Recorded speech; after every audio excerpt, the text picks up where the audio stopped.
अस्सलाम वालेकुम नाज़रीन, मैं हूं वसीम अली और आप देख रहे हैं Wasim Ali official YouTube channel. नाज़रीन, पिछले 2 रोज तरीके इंसाफ के जो रैंक एंड फाइल था, तरीके इंसाफ की जो पार्टी थी, हालांकि इमरान खान साहब के अंदर भी वो खुशी मौजूद थी कि फाइनली मेरी जो फाइनल कॉल थी वो काम दिखा दिया, उसने वो काम कर गई और अब तरीके इंसाफ के साथ डायलॉग जो है वो शुरू हो गया। यानी कि इमरान खान साहब गवर्नमेंट को, इदारे को प्रेशर के अंदर लेने के अंदर कामयाब हो गए। लेकिन गुज़िश्ता रोजी आर्मी चीफ ने जो बिजनेसमैनों से, जो वो कराची के अंदर वहां पे बिजनेस कम्युनिटी से जो खिताब किया, उसके अंदर जो उन्होंने बातें की हैं, उसने गोया कि तरीके इंसाफ की सफ़ों के अंदर जहां पे खुशियां जो वो मनाई जा रही थी, वहां पे अब मातम शुरू हो गया। अब आर्मी चीफ ने क्या कुछ कहा ये तो आगे चल के मैं आपके साथ डिस्कस करता हूं। साथ ही अलीमीन गंडापुर को भी वार्निंग दे दी गई है कि अब किसी किस्म का भी आपके लिए कोई चांस नहीं है। किस चीज की वार्निंग दे दी ये तो मैं आपको बताऊंगा, लेकिन सबसे पहले आपको ये बताऊं कि तरीके इंसाफ ने एहतजाज की कॉल दी हुई थी और इमरान खान साहब ने ये एहतजाज की कॉल इसलिए दी थी कि हम जो वो गवर्नमेंट के ऊपर प्रेशर बिल्ड कर सके, गवर्नमेंट को मजबूर करें कि कम से कम हमारे साथ जो मुज़ाकरात तो किसी न किसी लेवल के ऊपर किए जाएं। पहले तो इमरान साहब कहते थे ना कि मैं वो एस्टेब्लिशमेंट के बिना, फौज के बिना, DJISI के बिना बात नहीं करूंगा, लेकिन फाइनली उन्होंने कह दिया था जाके, जब अलीमीन गंडापुर बैरिस्टर गौहर अली खान साहब वहां पे गए थे तो इमरान खान साहब ने कह दिया था ठीक है जी आप बात करें। फिर बाद में वो एक ट्वीट खड़का दी थी, वो अलग बात है। लेकिन अब हुकूमत जो है वो तरीके इंसाफ के बानी इमरान खान को या फिर तरीके इंसाफ को किस तरीके से ट्रीट कर रही है, इसी अगर मैं आपको छोटी सी और बड़ी सादा किस्म की मिसाल दूं तो वो ये है कि खुदा न खास्ता जब किसी शख्स को कैंसर हो जाता है और उसकी बॉडी के जिस पार्ट को कैंसर होता है, पहले तो अद्वियात से, लेजर शुआओं के जरिए से और मेडिकल प्रोसेस के जरिए से उसके इलाज की हर मुमकिन कोशिश की जाती है, लेकिन जब मर्ज नहीं रुकता, मर्ज जो है वो मजीद बढ़ता जाता है, कैंसर फैलने का खतरा हो जाता है, तो फिर डॉक्टर जो है मजबूर होके बॉडी के उस पार्ट को ही काट देते, चाहे वो आपका हाथ हो, चाहे वो आपका पांव हो, चाहे वो आपकी छाती हो। यानी कि वो जो पार्ट होता है ना जिसको कैंसर लाक हो जाती है, पूरी की पूरी बॉडी को कैंसर के इन्फेक्शन से बचाने के लिए उस पार्ट को काट दिया जाता है। अब तरीके इंसाफ के बानी इमरान खान को भी ऐसे कुछ ट्रीट किया जा रहा है। अब मैं आपको बताऊं कि आर्मी चीफ ने गुज़िश्ता रोज उनकी कराची के अंदर बिजनेस कम्युनिटी के जो बड़े बड़े ताजर लोग थे उनके साथ एक मीटिंग थी। उस मीटिंग के अंदर आर्मी चीफ ने जो शॉर्टली 2-3 चीजें बातें कही ना वो बड़ी अहम है। पहली बात तो आर्मी चीफ ने ये कहा कि वो जो कहते थे कि पाकिस्तान डिफॉल्ट होने के पास जाए, पाकिस्तान जो वो डिफॉल्ट होने जा रहा है, तो अब लोग वो कहां हैं, क्यों ना उनको जिम्मेदार करार दे दिया जाए और उनसे पूछा जाए। यानी कि ये तो इमरान खान साहब ही कह रहे थे कि पाकिस्तान श्रीलंका बनने जा रहा है, पाकिस्तान डिफॉल्ट होने जा रहा है, पाकिस्तान की मैशत जो वो क्रश कर गई है। आर्मी चीफ ने कहा कि ये जो है वो अब मुस्बत इशारिये जो पाकिस्तान की मुआशी है, जो इकोनॉमिक्स है, उसके मुस्बत इशारिये हमें मौसूल होना शुरू हो गए और वो अगर काउंट भी करें तो दर्जनों के अंदर है।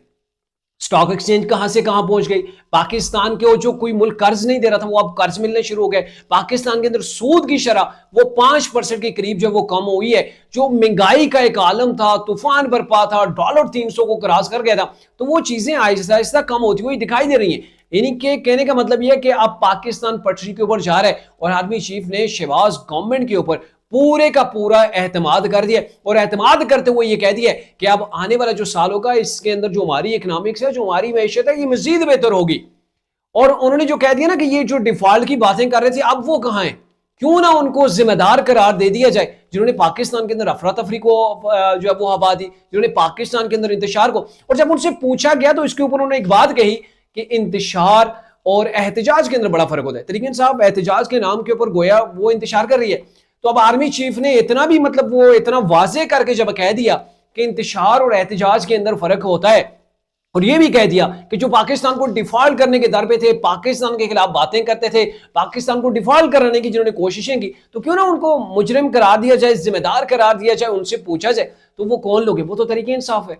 इनकी एक तरह से पूरे का पूरा चार्ज किया गया है तरीके इंसाफ के बानी इमरान खान को आर्मी चीफ की जानिब से। और फिर आप अंदाजा लगाएं कि आप ये समझ रहे हैं कि कहीं पर तरीके इंसाफ के बानी इमरान खान को कोई डील दी जाएगी, तो लग नहीं रहा है। जो मूड नजर आया है आर्मी चीफ का उससे कहीं पर ये नजर नहीं आ रहा है कि तरीके इंसाफ के बानी को कहीं पर भी कोई जो है वो एस्टेब्लिशमेंट डील देगी। अब जो है वो आप देख लें, अलीमीन गंडापुर जब वो अपेक्स कमेटी के अंदर गए थे, उसके अंदर बातें हुई, लेकिन उसके बाद अलीमीन गंडापुर को यह वार्न कर दिया गया, वजारत दाखिला की जानब से लिख कर दे दिया गया कि आपने बहुत चढ़ाइयां कर ली वफाक के ऊपर, फेडरेशन के ऊपर, अब बस हो गई है। आप केपीके के वसाइल को केपीके के अंदर इस्तेमाल करें। आपने केपीके के वसाइल को केपीके के अंदर इस्तेमाल करना है। केपीके के वसाइल को आप चढ़ाई के ऊपर इस्तेमाल नहीं कर सकते। आप अगर एक सूबे के वजीर आला हैं तो वजीर आला बन के रहें। आप चढ़ाई करके यूं दुश्मन बन के वफाक के जो है वो सामने ना आए, ये आपको चीजें महंगी पड़ सकती है। अली मीन गंडापुर को दो टोक अंदाज के अंदर ये मैसेज जो है वो कन्वे कर दिया गया। अब इमरान खान साहब चाहते थे कि उनकी एक डील हो जाएगी, जैसे तरीके इंसाफ के लोग दौड़ते हुए गए थे कि शायद अब डील होने वाली है। इमरान खान साहब भी खुश हो गए थे, हाँ भाई इससे अच्छी तो कोई बात ही नहीं हो सकती।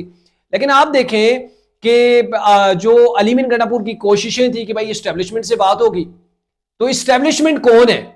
यही सबसे पाकिस्तान की सबसे बड़ी एजेंसी आईएसआई है। आईएसआई को आप एस्टेब्लिशमेंट ही कह सकते हैं। फिर उसका जो हेड है वो कौन है? वो डीजीआईएसआई है। और डीजीआईएसआई का बॉस कौन है? वो आर्मी चीफ आसिम मुनीर साहब है। और उनके पास जो वो अभी 2027 तक जो वो टाइम भी है। उनकी जो सर्विस एक्सटेंड हो गई थी 25 के अंदर, उन्हें रिटायर होना था।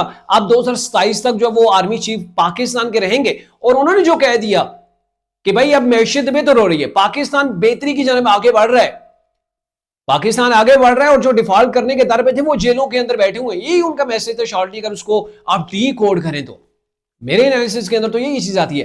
तो फिर जो 2027 तक है, और उसने ये कह दिया कि भाई नहीं, कोई डील नहीं हो सकती, हम आपसे बात नहीं करना चाहते, नो डील का लेवल लगा दिया दो टोक अंदाज के अंदर। और यह भी अंदाजा लगाएंगे 2027 के बाद अगर गवर्नमेंट यही चली, कंपनी अगर यही चलती है, तो फिर 2027 के बाद 5 साल मजीद एक्सटेंशन भी ले सकते हैं। एक्सटेंशन भी आर्मी चीफ को दी जा सकती है। और अगर इन्हीं आर्मी चीफ को एक्सटेंशन भी मिल गई तो इमरान खान साहब जो रोना रो रहे हैं डील हो जाएगी। अरे भाई अभी आप एक मुकदमे के अंदर आप रिलीज हुए, कल 4 के अंदर आपको मजीद जो वो आपकी गिरफ्तारी पड़ गई है। रावलपिंडी पुलिस ने आपको उसके अंदर जो आपकी गिरफ्तारी डाल दिया। ये 9 मई के मुकदमात जो हैं, अभी दर्जनों मुकदमात ऐसे कि इमरान खान को फिक्स करने के लिए, जेल के अंदर रखने के लिए वो काफी है। और अभी बुशरा बेगम रिलीज हुई है ना, अभी अगर वो पैरवी नहीं करती, वो अदालत के सामने नहीं आती, तो आने वाले हफ्ते में भी उनको जो है वो दोबारा से अरेस्ट कर लिया जाए। उनको चाहे वो हाउस अरेस्ट किया जाए या जेल के अंदर जो है वो मुंतकिल किया जाए, लेकिन उनको दोबारा से अरेस्ट भी किया जा सकता है। तो ये आप ना समझें कि ये चंद केसेस के अंदर अगर आपकी जमानतें हुई हैं तो केसेस नहीं खत्म हुए, और ना ही गवर्नमेंट ने कहीं पे आपको फैसला किया कि आपको रिलीज किया जाए। अभी थोड़ी देर पहले ही मोहसिन नकवी मीडिया से बात कर रहे थे, वजीर दाखिला पाकिस्तान है, और उनके वाले से जो परसेप्शन है पब्लिक के अंदर कि वो इस्टेब्लिशमेंट के भी बंदे हैं, वो फौज के भी, जो वो पाकिस्तान की जो अभी फेडरेशन है, वफाकी गवर्नमेंट है, उसके भी नुमाइंदे। तो अभी वो कह रहे थे कि एक साफी ने उनसे सवाल किया कि मुज़ाकरात के वाले से इमरान ने जो वो डेडलाइन दी हुई है, तो क्या होगा? उन्होंने कहा कौन सी डेडलाइन? जब मुज़ाकरात शुरू ही नहीं हुए तो डेडलाइन किस बात की? हम तो कोई मुज़ाकरात नहीं कर रहे हैं। अगर अली मीन गंडापुर ने कोई प्रोटेस्ट करना है तो उनको इजाजत हम यहां पे नहीं देंगे। हमने पूरी तैयारियां कर ली हैं, चाहे रेंजर्स है, एफसी है, पुलिस है, फौज है, सब ने अपनी तैयारियां कर ली है। सब ने आप डंडों को यानी कि तेल लगा के रख लिया है। अब अली मीन गंडापुर सब बनाना चाहते हैं तो वेलकम आए, फिर आगे उनको जिस तरीके से हम हैंडल करेंगे वो देखा जाएगा। और अब की बार ये मैसेज बड़ा वाज़ेह हो गया है कि अब की बार अगर इन्होंने एहतजाज किया, प्रोटेस्ट किया, तो मुआफ नहीं किया जाएगा। क्योंकि ये बार बार सवाल उठाया जाता है जब भी कोई बाहर का, अभी भी मेरे ख्याल में वो जो है वो एक रशिया का मेरे ख्याल में कोई वक्त जो है वो पाकिस्तान आ रहा है, तो उस टाइमलाइन को देख के अगर आप यहाँ पे एहतजाज करने निकले तो आपको मुआफ नहीं किया जाएगा। तो अब यानी कि एक फैसला हो चुका है कि आपकी बार एहतजाज किया जाएगा तो उससे जबरदस्त अंदाज के अंदर निपटा जाएगा, ताकि तारीख के अंदर लिखा जाए कि आप दोबारा से तरीके इंसाफ एहतजाज करने के काबिल ना रहे। और दूसरा, केपीके के जो वज़ीर आला हैं अली मीन गंडापुर को भी वार्न कर दिया है कि अब आपके पास कोई ऑप्शन नहीं है। आप अगर एहतजाज करने आते, केपीके की मशीनरी इस्तेमाल करते, तो आप अपनी सीट के ऊपर नहीं बैठ पाएंगे, बल्कि आप भी इमरान खान के साथ जेल की हवा खाएंगे। और यही वजह कि अली मीन गंडापुर साहब भी वो बैक के ऊपर है। अली मीन गंडापुर साहब, बैरिस्टर गौहर अली खान साहब जाके इमरान खान से उन्होंने मुलाकात की जेल के अंदर, और उनको गुज़िश्ता रोज उन्होंने बताया कि भाई हमारे हालात ठीक नहीं है, एक तो मौसम खराब है, वर्कर्स नहीं निकल रहे, वर्कर्स के खाने पीने का अरेंजमेंट हमारे पास नहीं है, हमारे पास जो है वो उनके ट्रांसपोर्टेशन का जो है वो हमारे पास निज़ाम नहीं है, इतनी गाड़ियां अवेलेबल नहीं है, आगे फेडरेशन ने भी सोटों को तेल लगा के रखा हुआ है, तो हमारा जाना मुमकिन ही नहीं है। तो इमरान खान से जाके उन्होंने अपील की, अली मीन गंडापुर साहब भी फंस गए। इमरान खान साहब कहते हैं नहीं जी, मुझे प्रोग्रेस चाहिए, या फिर मुज़ाकरात नहीं होते तो ये जरूर करें, आपने पीछे नहीं हटना। तो इधर से इमरान खान ने डंडा दिया हुआ है, दूसरी तरफ से फेडरेशन ने दिया हुआ है, एस्टेब्लिशमेंट ने ज़ाहिर दिया होगा कि आप ये क्या कर रहे हैं, आप पाकिस्तान के ऊपर चढ़ाई कर रहे हैं, आप पाकिस्तान के वज़ीर आला होते हुए आपने कभी सुना है कि पंजाब ने केपीके के ऊपर चढ़ाई की हो? आपने सुना है पंजाब ने कभी बलूचिस्तान सिंध के ऊपर चढ़ाई की हो? कभी सुना है सिंध या बलूचिस्तान ने किसी दूसरे सूबे के ऊपर चढ़ाई की हो और वजीर आला ने सबको लीड किया हो? ऐसा नहीं होता है। ये इंतशार सिर्फ तरीके इंसाफ की जहां पे गवर्नमेंट है, तरीके इंसाफ जहां पे मेजॉरिटी के अंदर है, ये सिर्फ इनका ही काम है कि आप वफाक को रोकने के लिए, एक शख्स को बचाने के लिए, उन केसों से रिहा करवाने के लिए जिसे 9 मई किया, जिसके ऊपर 150 के करीब मुकदमा या 200 के करीब होगा, आप उसको निकालने के लिए आप पूरे पाकिस्तान को, पूरे सिस्टम को जेम करना चाहते हैं। तो तरीके इंसाफ के लिए जो अभी मैसेज आया वो नो डील का है, नो मर्सी, किसी किस्म के कोई मुज़ाकरात नहीं किए जाएंगे। और इसके अंदर जो आर्मी चीफ का जो खिताब था उसको डिकोड कर लें, अपेक्स कमेटी के अंदर जो उन्होंने बातें की उसको डिकोड कर लें, तो मेरे ख्याल में आपके सामने वो सीनरी सारी क्लियर हो जाएगी, वो पसे मंजर आपके सामने आ जाएगा कि आने वाला वक्त तहरीक इंसाफ का नहीं है। पाकिस्तान में डेवलपमेंट्स हो जाती हैं, बट फिलहाल तक जो चीज़ें नताइज देखे जा रहे हैं, जो हालात वाक़यात हो रहे हैं, जो डेवलपमेंट्स हो रही हैं, उसके अंदर इमरान खान साहब का रिलीज होना, दोबारा से किसी हाल के अंदर मतलब बाहर आके पॉलिटिक्स करना, ये मुमकिन नजर नहीं आता। अलबत्ता गवर्नमेंट लेवल के ऊपर कहीं पर मुज़ाकरात हो सकते हैं, लेकिन वो मुज़ाकरात भी इमरान खान के लिए लॉलीपॉप से ज्यादा नहीं होगा। ब्लॉग को मुकम्मल देखने के लिए आपका शुक्रिया। अगले ब्लॉग में मिलते हैं। अल्लाह हाफिज।